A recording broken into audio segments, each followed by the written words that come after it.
नमस्कार साथियों, मैं दीनानाथ सिंह इस शनिकांत दृष्टि चैनल पर आप सबका हार्दिक स्वागत करता हूं। साथियों, आजकल हम देखते हैं कि हमारी जो साधना है या हम योग मार्ग द्वारा जो साधना करते हैं या मंत्रों के माध्यम से जो साधनाएं करते हैं, उनमें कर्म कांड की अधिकता है। अनेक प्रकार की वस्तुएं हमें जुटानी पड़ती हैं और यदि वे वस्तुएं न हम जुटा पाएँ तो क्या होगा? हमारी साधना में हमें सिद्धियां नहीं मिलेंगी, साधना सिद्ध नहीं होगी। और ऐसा है कि बहुत से लोग ऐसे भी हैं जिनके पास धनाभाव है, धन की कमी है, वे इन वस्तुओं को खरीद नहीं सकते और साधना तो करने की श्रद्धा है, परंतु वस्तुओं को जुटा पाना, इकट्ठा कर लेना उन्हें बहुत ही अर्थाभाव की जो है सामना करना पड़ता है। तो श्रद्धा रहते हुए भी वे साधना किस प्रकार करें, उन वस्तुओं को कैसे जुटाएं? गीता में भगवान श्री कृष्ण ने कहा है कि द्रव्य में ज्ञान यज्ञ की अपेक्षा ज्ञान यज्ञ परम श्रेष्ठ है। जो यज्ञ या जो साधना अधिकाधिक वस्तुओं द्वारा सिद्ध की जाती है, उसकी अपेक्षा ज्ञान का अवलंबन कर हम ज्ञान के सहारे भी साधनाओं को सिद्ध कर सकते हैं। इससे एक सुविधा यह होगी कि हमें धनाभाव का जो संकट है वह बोध नहीं होगा और हमें उन वस्तुओं को जुटाने की आवश्यकता नहीं पड़ेगी। केवल ज्ञान मार्ग द्वारा भी हम साधनाओं को सिद्ध कर सकते हैं, क्योंकि ज्ञान की अग्नि सभी कर्मों को जलाकर भस्म कर देती है। जैसे लकड़ियों को अग्नि जो है ईंधनों को जला देती है और राख कर देती है, उसी प्रकार ज्ञान की अग्नि सभी कर्मों को जला डालती है। कहने का तात्पर्य, कर्म कांडों के बिना भी हम साधनाओं को सिद्ध कर सकते हैं और उसमें सफलताएं प्राप्त कर सकते हैं, क्योंकि सभी कर्म की जो है उनकी अंतिम सीमा अर्थात वे ज्ञान में ही लय होते हैं। सभी कर्मों का जो समापन है, समाप्ति है, वह ज्ञान में ही होती है। तो जब ज्ञान में ही समाप्ति होती है तो वस्तुओं की हमें कोई आवश्यकता नहीं। जितना हम जुटा पाएँ या इकट्ठी कर पाएँ, उसी के द्वारा भी हम साधना सिद्ध कर सकते हैं। और जो वस्तुएं हम नहीं संलग्न कर पाए हैं, उसके लिए हम मन से कल्पनाएं करके भी उन वस्तुओं को जो है अपने विचार में ला करके भी साधना कर सकते हैं। अर्थात मन में यह भावना दें कि यह वस्तु हम देवी या देवता को या अपने साध्य को चढ़ा रहे हैं, वह हमारी कल्पना में स्थित है और उसे मैं अपने साध्य को समर्पित करता हूँ।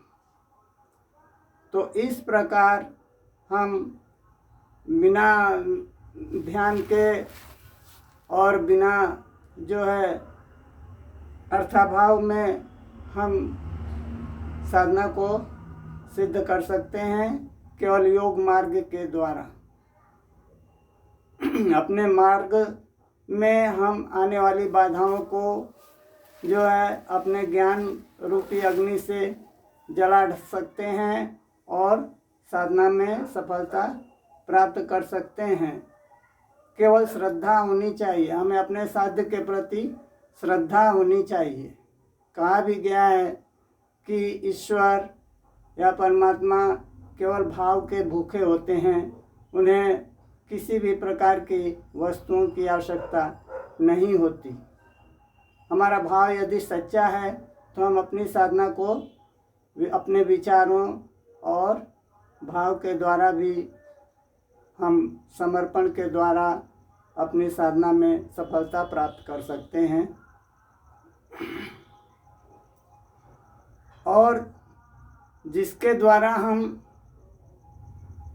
साधना में सफलता पाना चाहते हैं, उसके लिए हमें तादात्म्य की कला भी सीखनी चाहिए। तादात्म्य का मतलब जिस भी देवी या देवता की हम साधना कर रहे हैं, उसकी आत्मा और अपनी आत्मा को संयुक्त कर उससे तादात्म्य करके हम उनसे एकाकार हो सकते हैं और उनकी तरंगें और हमारी आत्मा की तरंगें दोनों मिलकर एकाकार हो जाएंगी। तो उन कंपनों से उनकी जो शक्तियां हैं हमारी आत्मा में प्रवेश करेगी और हमारी जो विचारधाराएं हैं वे हमारे साध्य की आत्मा में प्रवेश करेंगी। अर्थात हम योग युक्त हो करके भी अपनी साधना को सफल बना सकते हैं। इसमें किसी वस्तुओं की आवश्यकता नहीं है। अब जैसे आकाश में सूर्य चमक रहा है, यदि हम भगवान सूर्य की साधना करना चाहते हैं तो अर्थाभाव के कारण या धन की कमी के कारण हम कोई वस्तु नहीं खरीद पा रहे हैं, तो अपने विचारों को जो है हम सूर्य के प्रति श्रद्धा दिखलाते हुए अपने मनोभावों को प्रदर्शित करते हुए उनसे योग युक्त होकर अर्थात सूर्य के साथ योग करके भी हम उनकी तरंगों को, विचारधाराओं को, उनके आशीर्वाद को प्राप्त कर सकते हैं। अर्थात सूर्य को के साथ जो है हम अपनी आत्मा को योग युक्त बनाकर उनकी शक्तियों को प्राप्त कर सकते हैं और उनके प्रकाश और ताप को प्राप्त कर सकते हैं। इसी प्रकार किसी भी देवी या देवता की आत्मा के साथ हम योग युक्त होकर जो है अपनी साधना में सफलताएं प्राप्त कर सकते हैं। योग का मतलब उनकी आत्मा और अपनी आत्मा को एक मान लेना, इसी को तादात्म्य कहते हैं। तादात्म्य हम जहाँ भी करते हैं हम वही हो जाते हैं। यदि हम पेड़ पौधों से भी तादात्म्य करें तो पेड़ पौधों की जो चेतना है वह हमारी चेतना बन जाएगी। पेड़ पौधे जैसा अनुभव करते हैं हम भी उसी प्रकार अनुभव करेंगे। हमारा शरीर भी जो है पेड़ की तरह ही जो है स्थिर जड़वत हो जाएगा। और हम यदि देवी देवताओं के साथ तादात्म्य करते हैं तो उन्हीं की तरह हमारा शरीर भी ऊर्जावान हो जाएगा और हम उन्हीं की तरह शक्ति संपन्न बन सकते हैं। इन्हीं सबको तो सिद्धियां कहते हैं। तो हमारे शास्त्रों में जो कर्म कांड दिखलाए गए हैं, जो बतलाए गए हैं, वे साधारण लोगों की साधना में जो है बहुत ही दिक्कतपूर्ण महसूस होती हैं, क्योंकि उनका जो है हम इकट्ठा नहीं कर पाते। तो हम उनके द्वारा जो है अपनी आत्मा में कंपन उत्पन्न कर सकते हैं, धाराएं तरंगे उत्पन्न कर सकते हैं और उनसे योग युक्त होकर उनका आशीर्वाद प्राप्त कर सकते हैं और अपनी आत्मा को शक्तिशाली बना सकते हैं। अब जैसे भक्त प्रहलाद को ही लीजिए। भक्त प्रहलाद तो उनके पास कोई मंत्र नहीं था, कोई माला नहीं था, कोई मूर्ति नहीं थी, कोई पुष्प हाथ में नहीं था, कुछ भी तो हाथ में नहीं था। लेकिन जब उसके पिता ने उसे सताना प्रारंभ किया, नाना प्रकार के कष्ट दिया, तो भक्त प्रहलाद ने केवल अपनी वाणी के द्वारा, अपने विचारों के द्वारा ही परमात्मा का स्मरण किया और वह भगवान जो हैं नरसिंह देवता उसकी जो है रक्षा किए।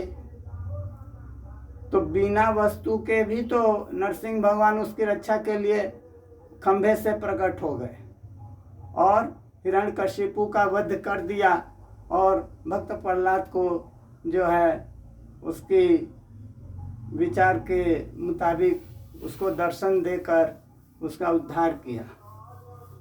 तो कहने का तात्पर्य वस्तुओं के बिना भी हम साधना कर सकते हैं। अब इससे बालक ध्रुव को ही लीजिए। बालक ध्रुव 6-7 साल का बालक जंगल में तपस्या करने चला गया। उसके पास भी तो कोई वस्तु नहीं थी, लेकिन उसने बड़ी ही कठिन तपस्या की, नारायण की, भगवान की आराधना में वह लीन हो गया। उसके भूख प्यास की कोई चिंता ही नहीं थी। इन सभी पर विजय प्राप्त करते हुए भी जो है वह नारायण के दर्शन प्राप्त किए और भगवान का जो है उसे वरदान मिला। वही ध्रुव तारा के नाम से आज भी प्रसिद्ध है। तो कहने का मतलब बिना वस्तुओं के भी या बिना कर्म कांड के भी हम साधना में सफलता प्राप्त कर सकते हैं। और एक उदाहरण द्रौपदी का भी लिया जाए। जैसे महाभारत में द्रौपदी के जब चीरहरण होने लगा तो वह कृष्ण कृष्ण ही पुकारती रही।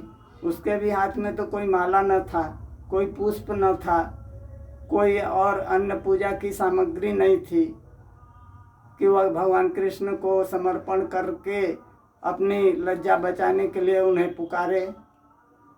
वह तो एक अबला की तरह जो है निरीह प्राणी की तरह चित्कार कर रही थी। पूजा पाठ कौन करता है? केवल हृदय से भगवान कृष्ण का नाम ले रही थी। उसकी आवाज़ भगवान कृष्ण को जो है सुनाई दी और वे उसकी लज्जा की रक्षा के लिए दौड़ पड़े। तो कहने का तात्पर्य भगवान जो हैं केवल भाव के भूखे होते हैं। उन्हें नाना प्रकार के वस्तुओं की कोई आवश्यकता नहीं होती। तो हम तादात्म्य की कला को सीख करके जो है तादात्म्य के द्वारा भी साधना में सिद्धि प्राप्त कर सकते हैं।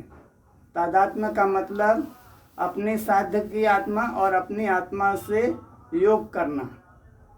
योग के द्वारा हम उनकी शक्तियों को, उनकी सिद्धियों को प्राप्त कर सकते हैं। उसके लिए किन्हीं वस्तुओं की आवश्यकता नहीं रहती।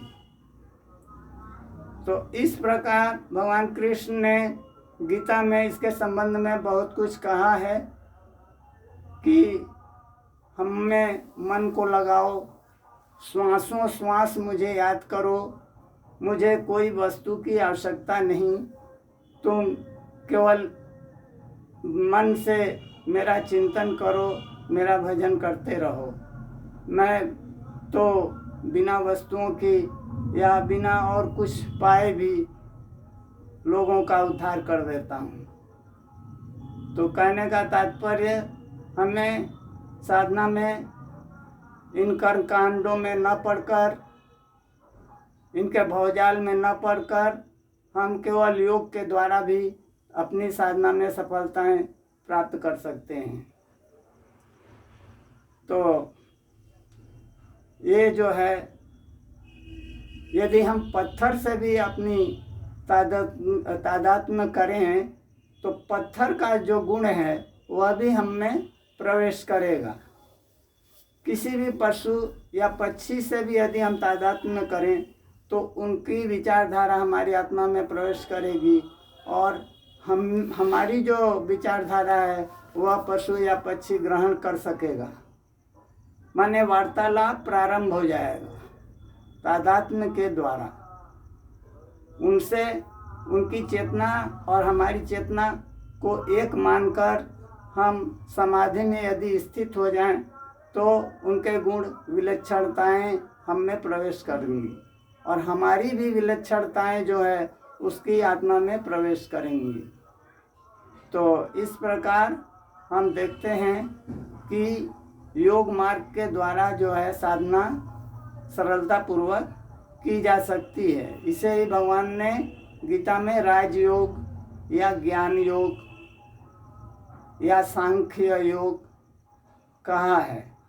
लेकिन सांख्य योग या ज्ञान योग साधने के लिए पहले कर्म योग को जो है हमें सीखना आवश्यक है। किसी भी कर्म को करते समय हम उसे श्री कृष्ण भगवान के प्रति समर्पित कर दें तो उसके फल से जो है हम मुक्त रहेंगे, यानी कोई सुख या दुख की भावना हमें नहीं रहेगी और हम जो है निष्कर्म जो है योग कर फल जो है प्राप्त कर लेंगे। तो और इस प्रकार हम इस योग के द्वारा अपनी आत्मा को मुक्त कर सकते हैं और यही कर्म योग आगे चल के धीरे धीरे ज्ञान योग में परिवर्तित हो जाएगा। ज्ञान योग में मनुष्य की आत्मा परमात्मा के साथ संयुक्त रहती है और वह वक्त आने पर साधना पूर्ण होने पर परम धाम में पहुंच जाती है, जहां परमात्मा का परम धाम है जो स्वयं प्रकाशित है। उसे सूर्य चंद्र का प्रकाश प्रकाशित नहीं कर सकता।